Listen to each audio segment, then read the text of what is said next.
The periscope of the Gato-class submarine USS Hake cut through the moonlit waters of Dasol Bay, its lens capturing the silhouettes of two approaching vessels.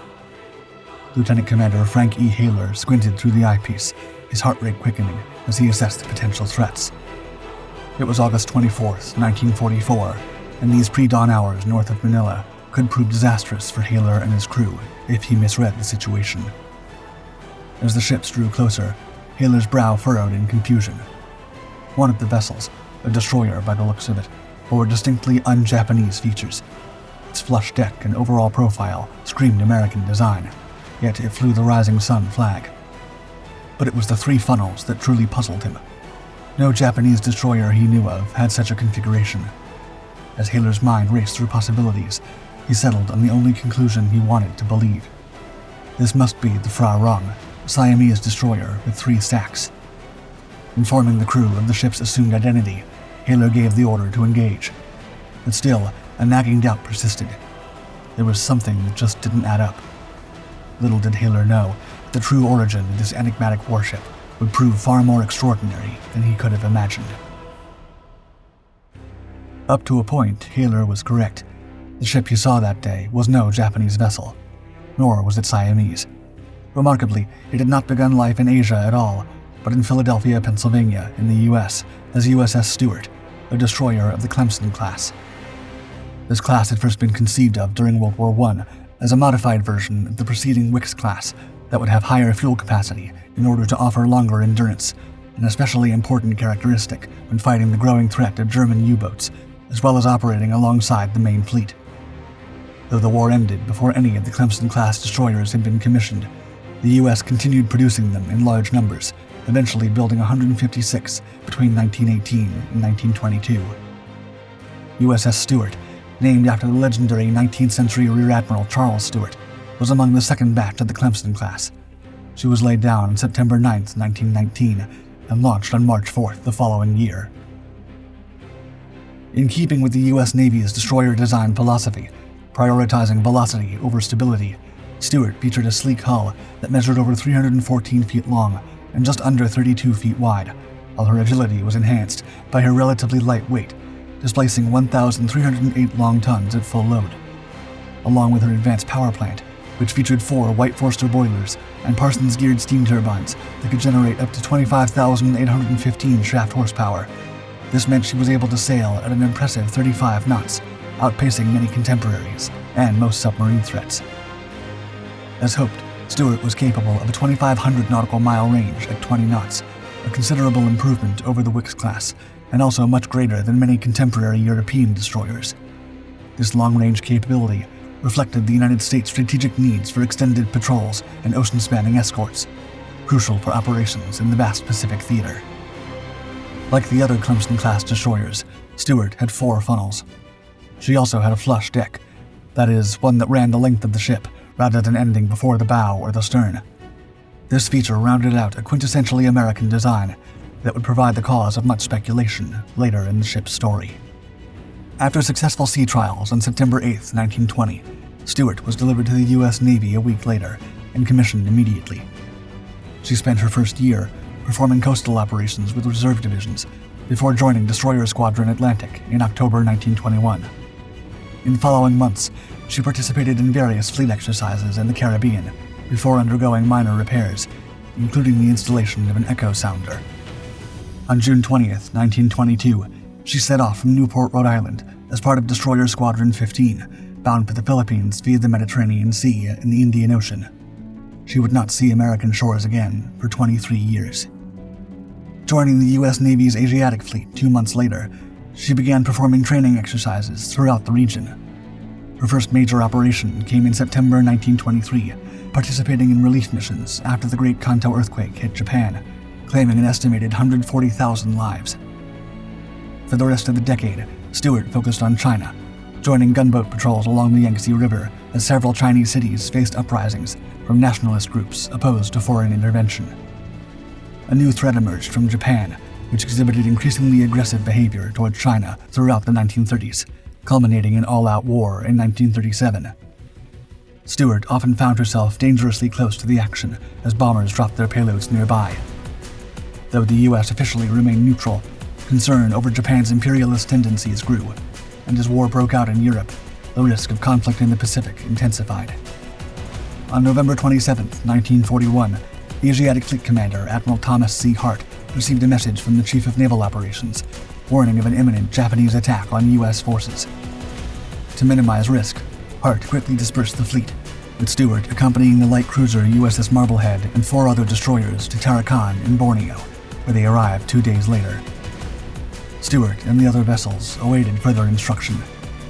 Finally, on December 8, 1941, in the local time zone, they received news of the brutal surprise attack on Pearl Harbor. The United States and Japan were now officially at war. In the uneasy weeks that followed, Stewart performed crucial escort duties between Australia, the Philippines, and the Dutch East Indies, primarily sailing alongside Marblehead. When Marblehead was damaged by enemy bombers on February 4, 1942, after a failed attack on Japanese forces at the southern entrance of the Makassar Strait, Stewart escorted her back to safety at Cilacap, Java. Marblehead was sent to New York for repairs, and Stewart was assigned to the Allied fleet known as Abda Command, led by Dutch Admiral Karl Doorman.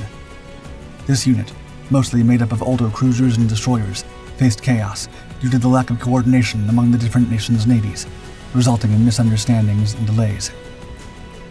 On February 19th, the Japanese invaded Bali. Admiral Doorman arranged his ships in 3 groups to disrupt the Japanese landing operations. Despite superior numbers and firepower, the groups did not attack simultaneously, allowing the Japanese to outmaneuver them. 3 hours after the first group's failed attack, the second group, led by Stewart, moved in. During the ensuing battle, Stewart sustained multiple hits, with torpedo tubes mangled and small craft splintered. A critical blow below the waterline flooded her steering compartment. Despite 2 feet of water in her aft section, Stewart maintained her position until the engagement ended. At daybreak, the damaged destroyer limped into Surabaya, seeking repairs. On February 27th, she was hastily maneuvered into the port's massive floating dry dock. However, the rushed support work proved inadequate. As the dry dock lifted, Stewart suddenly lurched to a 37-degree angle, the supports having given way. The ship's roll sent personnel tumbling, but miraculously, no injuries were reported. The incident left one propeller shaft twisted and worsened hull damage. Initial assessments indicated a 3-week repair timeline, impossible given the circumstances. Days later, the Japanese bomber scored a direct hit amidships. With enemy forces closing in, there was no time for comprehensive repairs. Reluctantly, Stewart was abandoned and struck from the Navy's active roster. Her crew was reassigned to the remaining American destroyers, USS Parrott, USS Pillsbury, and USS Edwards. Determined to deny the enemy any assets, the port authorities rigged Stewart with explosives. The charges were detonated, leaving Stewart a broken hulk. In a final act of defiance, the floating dry dock cradling Stewart was also sabotaged and sent to the harbor bottom, before Dutch forces evacuated the port on March 2nd. 1 week later, the Japanese forces arrived in Surabaya, greeted by the strange sight of USS Stewart lying on her side, partially submerged. Initially overlooked, the stricken destroyer languished, while the occupiers focused on exploiting the region's oil resources. Nearly a year passed before the Japanese, in February 1943, salvaged both the sunken dry dock and its waterlogged prisoner. The refurbished facility was christened No. 102 Naval Construction Department, and work began on Stewart's extensive rehabilitation, led by naval contractor Lieutenant Fukui Shizuo. Shizuo orchestrated a curious transformation, replacing Stewart's original armament with a unique assortment of Japanese and captured weaponry. The ship's new anti-aircraft weaponry combined Dutch 75mm guns with Japanese 12.7mm ones. She was also fitted out with Japanese 6.5mm light machine guns. Depth charge capability was added with a Type 94 thrower and Type 2 Mark rails, complemented by an arsenal of 72 charges. Modern Type 93 sonar enhanced her submarine hunting prowess, bringing the ship's silhouette slightly closer to Japanese naval aesthetics. Stewart's distinctive 4-stack profile was altered, with her forward funnels merged into one, giving her a total of 3. This caused her to stand out somewhat from the rest of the Imperial Navy fleet. On September 20th, the reborn vessel was inducted into the Imperial Japanese Navy. However, as Japanese destroyers tended to be much larger than their Western counterparts, The ship's modest size saw her downgraded to patrol boat status. This unexpected new incarnation would simply be known as IJN Patrol Boat 102. By mid-October, she was in action for her new owners, escorting oil tankers Kenyo Maru and Nichie Maru from Surabaya to Balikpapan, Borneo. Her maiden voyage with her Japanese identity gave her a chance to test her new depth charge capabilities when Lookout spotted a periscope emerge from the waves, though she did not score a hit. Patrol Boat 102 continued performing tanker escort duties and sweeping for Allied submarines for the remainder of 1943 and into 1944. On March 9th, she was attacked by an enemy submarine. The first torpedo narrowly missed, passing her 65 feet astern, while the second struck the patrol boat on her port side. Fortunately for her crew, it was a dud, causing no damage. In the following weeks, the ship had close encounters with enemy submarines.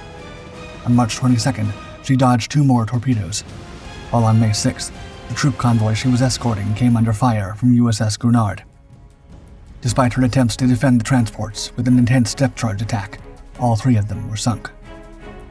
Throughout May, Patrol Boat 102 battled relentless boiler issues, forcing her to seek refuge in Cavite, Manila Bay. Engineers worked tirelessly to restore her power plant. By June, she resumed escort duties, but still struggled with speed. As the war raged on, American aircrews spotted an oddity in the enemy fleet: a Japanese warship with a flush deck and 3 funnels, clashing with typical Imperial Navy design. It had distinctly American features, puzzling intelligence officers. On August 24, 1944, submarine USS Hake and USS Harder encountered this enigmatic vessel near Dasol Bay. Hake's commander misidentified it as the Siamese destroyer Phra Ruang. Patrol Boat 102 raced back to the harbor, but nearby escort ship CD-22 attacked and sank Harder, one of the U.S. Navy's most successful submarines. As August ended, Patrol Boat 102 fought desperately to defend convoys entering Takao, Taiwan, from relentless American bombing raids. 2 weeks later, she was dry docked at Mukojima for another transformation. Her profile was lowered, outdated Dutch guns were replaced with modern Japanese weaponry, and her systems were updated. Though her speed improved to 26 knots, she was still slower than before. November brought tragedy. Patrol Boat 102 helplessly witnessed USS Atul's devastating attack on her convoy, resulting in the loss of hundreds of military passengers. In December, more convoy losses to American submarines forced scattered ships to seek refuge. As the war entered its final year, Patrol Boat 102 soldiered on. On April 27th, her sonar team detected a menacing presence in the skies. Without hesitation, she maneuvered to shield her charges. Out of the darkness swooped a pair of consolidated PBY Catalinas. Her gunners scored a direct hit, sending one attacker plummeting into the sea. The surviving Catalina narrowly missed with its payload, before peppering her decks with bullets as it retreated. Battered but unbowed, Patrol Boat 102's thin hull was now perforated by nearly 100 holes from bomb shrapnel and machine gun fire. Her radar hung in tatters, and a snapped rudder cable temporarily robbed her of steering. Yet the night's ordeal wasn't over. At 11 p.m., more Catalinas emerged from the gloom, their attacks thwarted only by darkness. Dawn brought little respite. With steering restored, Patrol Boat 102 fended off renewed aerial assaults, stubbornly guarding her convoy until they finally limped into the sanctuary of Moji Port.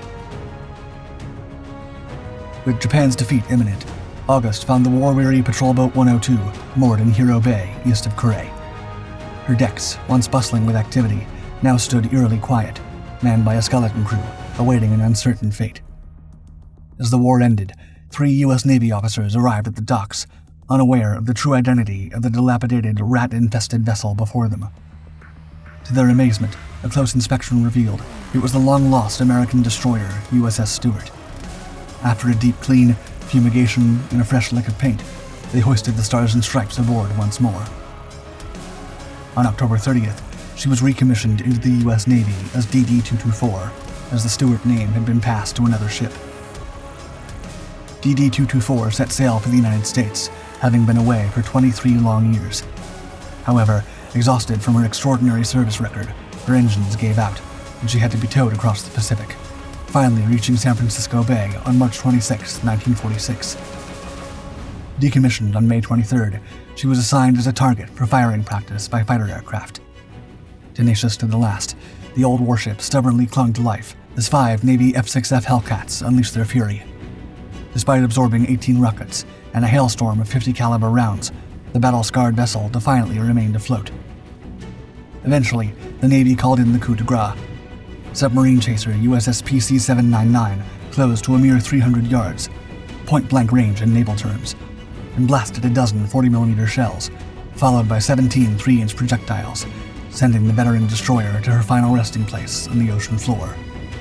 This marked the end of the incredible and unique story of one of the only warships to have sailed under both American and Japanese flags, and the only one to return to its original owners.